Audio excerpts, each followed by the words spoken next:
اعوذ باللہ من الشیطان الرجیم بسم اللہ الرحمن الرحیم رب اشرح لی صدری ویسر لی امری واحلل عقدۃ من لسانی یفقہوا قولی۔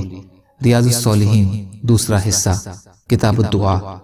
حضرت انس رضی اللہ تعالی عنہ سے روایت ہے کہ نبی اکرم صلی اللہ علیہ وسلم کی اکثر دعا یہ ہوتی تھی: ربنا آتنا فی الدنیا حسنۃ وفی الآخرۃ حسنۃ وقنا عذاب النار۔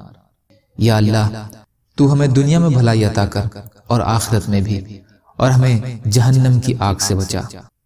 بخاری اور مسلم نے اپنی روایت میں یہ زیادہ بیان کیا ہے کہ حضرت انس رضی اللہ تعالی عنہ جب کوئی دعا کرتے تو انہی الفاظوں میں دعا کرتے، اور جب کوئی خاص قسم کی دعا فرماتے تب بھی وہ اس میں اس کو شامل کر کے دعا کرتے۔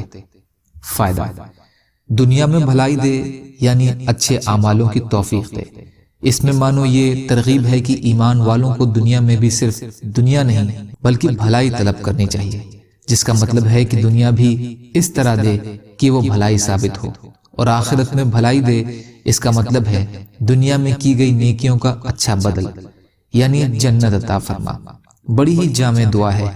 حج اور عمرے میں طواف کے دوران رکن یمانی اور حجر اسود کے بیچ یہ دعا پڑھنا مسنون ہے۔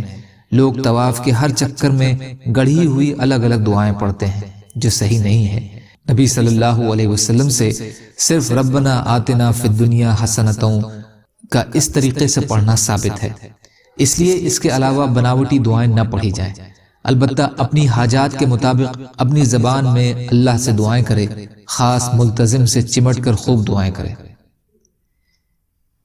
حضرت ابن مسعود رضی اللہ تعالیٰ عنہ سے روایت ہے کہ رسول اللہ صلی اللہ علیہ وسلم یہ دعا مانگا کرتے تھے: یا اللہ میں تجھ سے ہدایت کا، پرہیزگاری کا، پاک دامنی کا اور مطمئنی کا سوال کرتا ہوں۔ مسلم شریف۔ فائدہ: ہدایت سے مراد بھلائی کی طرف رہنمائی ہے جس کی ہر وقت ضرورت رہتی ہے۔ اس کے علاوہ خیر و بھلائی کی توفیق اور اس پر پورا یقین ہدایت کے مطلب میں شامل ہے۔ اللہ کے حکموں کو پورا کرنا اور اس کی منع کی گئی باتوں سے بچنا یہ تقویٰ ہے۔ تقویٰ کی ضرورت بھی وضاحت کرنے قابل ہے۔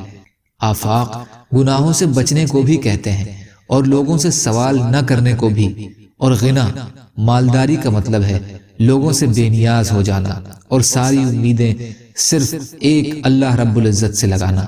اس دعا میں بھی بڑی جامعیت ہے۔ یا اللہ ہم سب کو کہنے سننے سے زیادہ عمل کی توفیق عطا فرمائیے۔